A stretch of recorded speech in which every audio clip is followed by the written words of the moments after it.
एक दूसरे के कपड़े पहनने वाला ससुराल। ये कहानी शुरू होती है चिल्ड्रंस पार्क से, जहां रोज की तरह जूली और अमन आइसक्रीम खा रहे थे। क्या हुआ जूली, आज मेरा जुगनू चमक नहीं रहा है? किसी ने कुछ बोला क्या? मम्मी ने डांटा क्या? तुम ये सब जानबूझकर करते हो क्या? भगवान जाने। इस तरह पार्क में बैठकर आइसक्रीम खाने से हमारा जीवन नहीं चलने वाला। मेरी पढ़ाई पूरी हो चुकी है और मेरे घर वाले मेरे लिए एक ऐसे लड़के की तलाश में है जो अच्छे घर का हो, अच्छा कमाता हो। और ऐसे ही एक लड़के को मैं जानती भी हूँ जो रोज मेरे साथ आइसक्रीम खाने जरूर आता है, पर उसे एक स्टेप आगे लेकर मेरे घर वालों से मिलना नहीं है। अरे मैंने कब मना किया जुगनू, तुम कहो तो। अच्छा, मैं जो कहूँगी तुम वही करोगे? अच्छा, तो फिर मैंने तो नहीं कहा था कि मुझे प्रपोज करो, तो तुमने मुझे प्रपोज क्यों किया? 28 साल के ऐसे ही तो नहीं हो गए तुम? खुद की भी बुद्धि लगानी चाहिए ना कि सब कुछ मैं ही बताऊं। अच्छा, सॉरी माय फॉल्ट। मैं कल ही तुम्हारे परिवार वालों से मिलता हूँ। अब problem solve? Half problem solve हुई है, क्योंकि तुम मेरे घर वाले से मिल लोगे, पर शादी के बाद मुझे तुम्हारे परिवार वालों के साथ रहना है और मैं नहीं जानती कि वो कैसे हैं। मुझे नहीं पता कि मैं उनके साथ एडजस्ट कर पाऊंगी कि नहीं। शादी के बाद बहुत ड्रामे होते हैं, ये पहनो वो पहनो, यहाँ मत जाओ वहाँ मत जाओ, और तुम्हें पता है ना मुझे बंदिशें बर्दाश्त नहीं होती। हाँ, ये तो प्रॉब्लम है ही नहीं, क्योंकि मेरे घर में किसी को किसी बात की पाबंदी नहीं है। जिसे जो मन में आता है वो पहनता है, यहाँ तक कि मेरी मम्मी मेरे ट्राउजर भी पहन लेती है। अब तुम बोलो कब मैं अपने पेरेंट्स को यहाँ बुला लूँ? व्हाट? ओ माय गॉड, लगता है आज मेरे 16 सोमवार का फल मुझे मिल रहा है। फिर तो तुम अपने परिवार वालों को लेकर मेरे घर जल्दी से आ जाओ। और अमन बिना देरी किए अपने परिवार वालों के साथ जूली के घर पहुंच जाता है, जहां अपनी होने वाली सास को जींस और टी शर्ट में देखकर जूली तो हक्की बक्की रह जाती है। मतलब अमन सच कह रहा था? मुझे लगा उसकी मम्मी घर में शर्ट ट्राउजर पहनती है। वो तो अपनी बहू को देखने भी ऐसे ही कपड़ों में आ गई। सोचो तो मम्मी, ये लोग कितने मॉडर्न है। हाँ बेटा, मेरा तो जी भर आ रहा है। मुझे महसूस हो रहा है कि बात पक्की हो जाएगी और सब अच्छे से हो जाएगा। तुम उनके घर में ना बहुत सुखी रहोगी।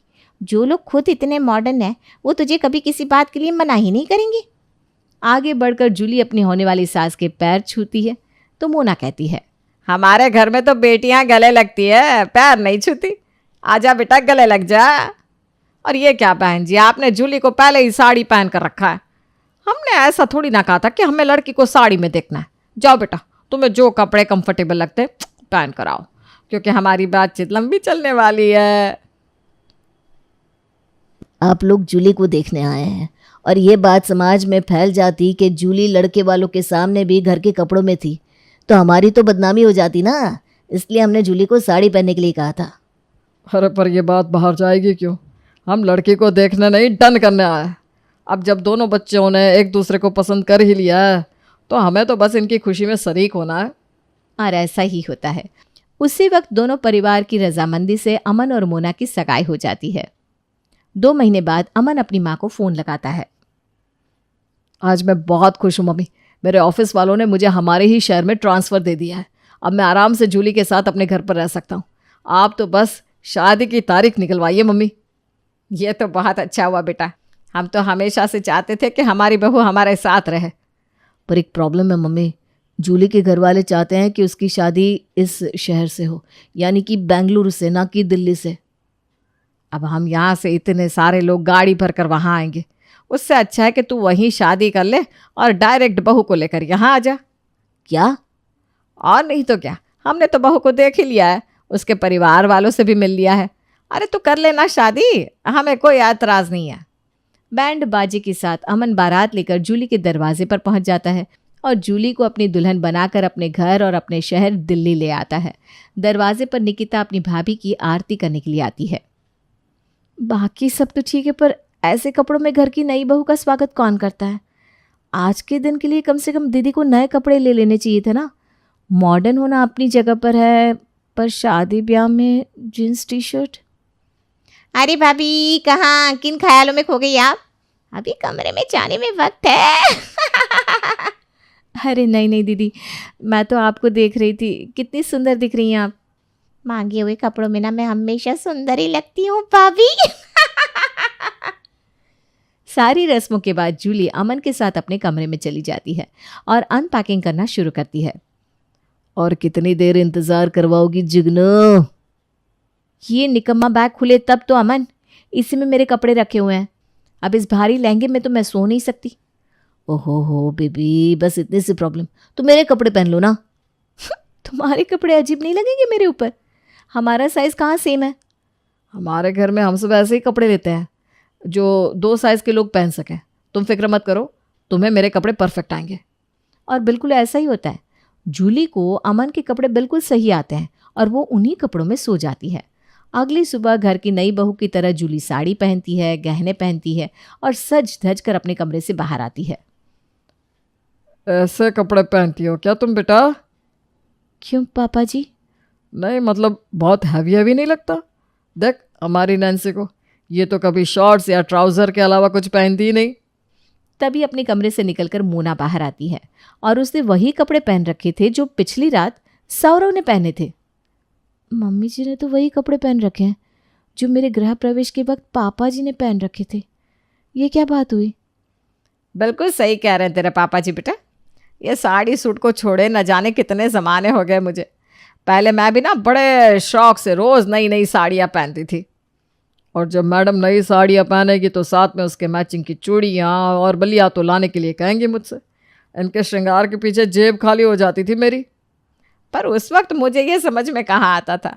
फिर समझ में आया क्या फ़ायदा इतनी बड़ी साड़ी पहनने का, उसे धो फिर सुखाओ फिर समेटो।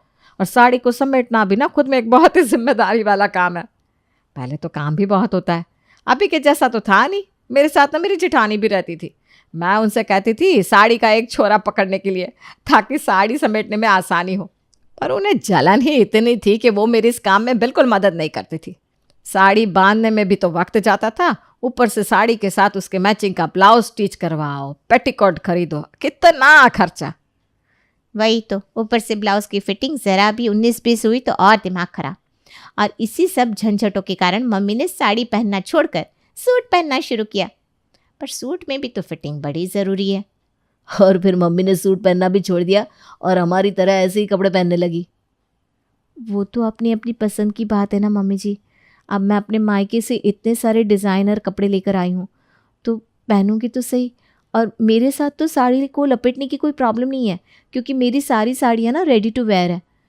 अब जब पड़ोसी आएंगे और देखेंगे कि घर की बहू नाइट ड्रेस में है तो क्या सोचेंगे?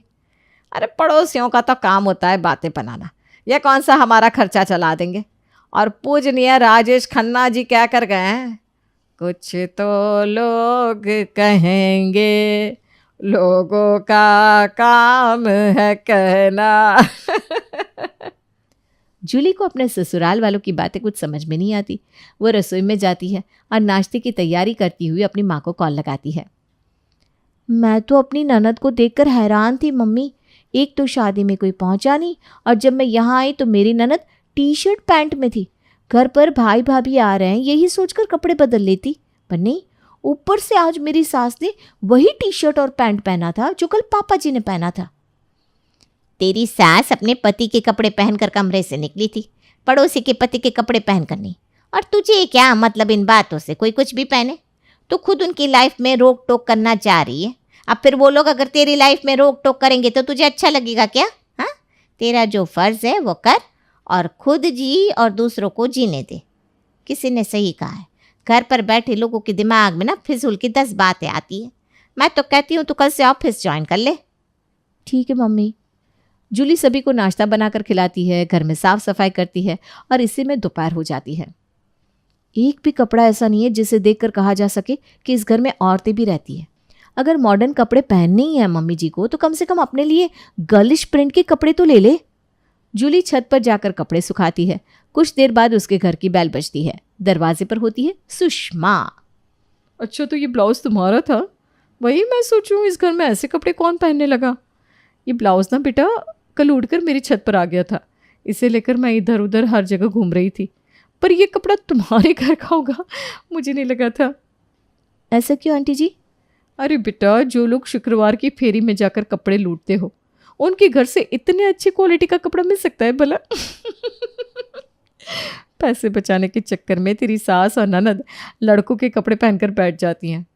भाई साहब ठीक है, वो खुद के लिए अच्छे कपड़े खरीदते हैं, पर बहन जी उनके कपड़े पहन लेती है। 4 दिन में एक बार कपड़े धोते हैं ये लोग। ये क्या कह रही हैं आप आंटी जी? सो अनहाइजीनिक, छी। और नहीं तो क्या, पैसे बचाने के कारण ही तो उसने शादी यहाँ नहीं करवाई। यहाँ शादी हुई तो उसे तुझे सोना चढ़ाना पड़ता। ऊपर से जिनके घर में शादियों में मोना खा कर आई है उन्हें भी तो शादी में बुलाना पड़ता।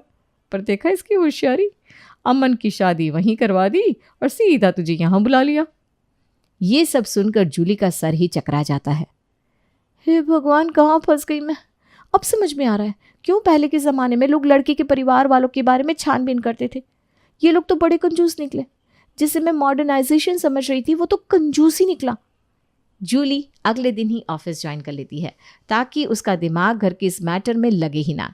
इसी तरह 1 महीना बीत जाता है और एक रोज़ जूली की कलीग स्नेहा उससे कहती है, कौन बनाता है यार तेरे घर में खाना इतना टेस्टी? हाँ, जी तो करता है खाती जाओ खाती जाओ। पूरे ऑफिस में ना तेरे जैसा स्वादिष्ट टिफ़िन कोई नहीं लाता। कौन बनाएगा इनका टिफ़िन? खुद ही बनाती होगी। शादी के बाद ना सास बहू की मदद करती है, ना घर में नौकर रखने देती है। नहीं, मेरी सास ऐसी नहीं है। मुझे ऑफिस आना होता है तो वो ब्रेकफास्ट और मेरे और अमन का टिफ़िन तैयार कर देती हैं। तो फिर कोई दिक्कत नहीं है। आज रात का डिनर आप ही के घर पर फाइनल हुआ है, क्यों स्नेहा जी? ये सब मेरे घर पर आएंगे और दीदी मम्मी को पापा और अमन के कपड़ों में देख लेंगे तो मेरी बहुत इंसल्ट होगी। नहीं, फिर तो प्रॉब्लम हो जाएगी। जूली के माथे पर पसीना आ जाता है। वो घबरा जाती है। तुम सब रात को आओगे तो मुझे ज़रा पहले ही ऑफिस से निकलना होगा ताकि मैं खाने की तैयारी में मम्मी जी की मदद कर सकूं। ठीक है, मैं चलती हूँ। और ये बहाना देकर जूली ऑफिस से निकल जाती है और सीधा मार्केट जाकर अपनी सास और ननद के लिए कपड़े खरीदती है और उन कपड़ों को लेकर जूली अपने घर जाती है। ये लीजिए मम्मी जी, मैं आपके लिए और दीदी के लिए नए कपड़े लेकर आई हूँ। वो क्या है ना, आज रात को मेरे ऑफिस के कुछ लोग आ रहे हैं तो उनके सामने सब कुछ नॉर्मल दिखना चाहिए ना। तभी दरवाजे से सौरव अंदर आता है और नए कपड़ों को देख लेता है। अरे वाह बहू, ये स्कर्ट तो बड़ा अच्छा लग रहा है। मैं इसे लुंगी की तरह पहन सकता हूँ, इसे मैं ही रख लेता हूँ। और सौरव उस स्कर्ट को पहन लेता है। वाह वाह, ये तो काफ़ी हवादार है। फिर तो मैं आपका वो शर्ट बॉक्सेस के साथ रात को पहन लूँगी, थोड़ा मॉडर्न भी लगेगा। मुझे तो कौन ही देखेगा बेटा। अमन का एक 3/4 पैंट है, मैं वही पहन कर सोती हूँ, उसे ही टी-शर्ट के साथ पहन लूँगी। अपने ससुराल वालों की इज्जत बचाने के लिए जूली जो नए कपड़े खरीद कर लाई थी, अब उन्हीं कपड़ों के कारण उसकी इज्जत और ज़्यादा जाने वाली थी। कुछ देर बाद उसके ऑफिस के लोग घर पहुंचते हैं। ओह माय गॉड, सॉरी, मुझे लगता है हम गलत घर में आ गए हैं सर। नहीं स्नेहा, हम सही घर में हैं। वो देखिए जूली जी। अरे यार जूली, तेरे घर में आज कपड़ों की फेरबदल हुई है क्या? या फिर कोई ड्रेस का थीम रखा है तूने? वही तो थीम रखा है मैंने। मैसेज तो किया था मैंने ग्रुप में, पर मेरे फ़ोन का डेटा ऑफ था ना, इसलिए मैसेज जा नहीं पाया। कितने अच्छे लग रहे हैं ना मेरे ससुराल वाले। अमन की गले का दुपट्टा तो देखो मेरा है। मुझे तो समझ में नहीं आ रहा तुम्हारे घर में लोगों का इंट्रोडक्शन दूँ कैसे। यहाँ ना मिसेस समझ में आ रहा है ना मिस्टर। हाँ, mister Mona and mrs Saurav. कैसी फैमिली है तुम्हारी जूली। उम्र में तुम मुझसे छोटे हो बेटा, पर मेरी बहू के बॉस भी तो हो, तो कायदे से बड़े भी हो। बड़ा समझकर या छोटा समझकर या जो भी समझकर मेरी सलाह सुनना चाहो सुन सकते हो। बाकी मानना न मानना तुम पर है। जब एक माँ एक बच्चे को जन्म देती है तो उसे अपने मन मुताबिक सजाती है। तुम्हारी माँ ने भी तुम्हें बचपन में फ्रॉक ज़रूर पहनाया होगा, पर उससे क्या हुआ? कुछ भी नहीं ना। तुम रहे तो लड़के ही ना। कपड़े हम लोगों को खुश करने नहीं, खुद के कंफर्ट को देख कर पहनते हैं। मेरी लाइफ में एक वक्त ऐसा भी आया था जब हमारे पास खाने को पैसे नहीं थे। उस वक्त मैं रंग बिरंगी कपड़ों का शौक़ नहीं पाल सकती थी, और मेरे उस वक्त ने मुझे इसी तरह रहना सिखा दिया। जहाँ तक मैनेज होता है मैनेज करती हूँ, और ये कपड़े ना मुझे गरीब होने का एहसास नहीं दिलाते, ना ही अलग होने का। मुझे ये कपड़े कंफर्टेबल लगते हैं। तो क्या गलत करती हूँ मैं? गलत तो मैं तब करती जब खुद सजी सवरी बैठी रहती और अपनी बहू से रसोई में सारा काम करवाती। अपनी सास की बात सुनकर जूली की आंखें भर आती है और वहाँ खड़े सभी लोगों का सर झुक जाता है। तभी स्नेहा कहती है, मेरा तो मन यहाँ हील के सैंडल पहन कर आने का था ही नहीं आंटी जी, पर वही सोसाइटी का प्रेशर।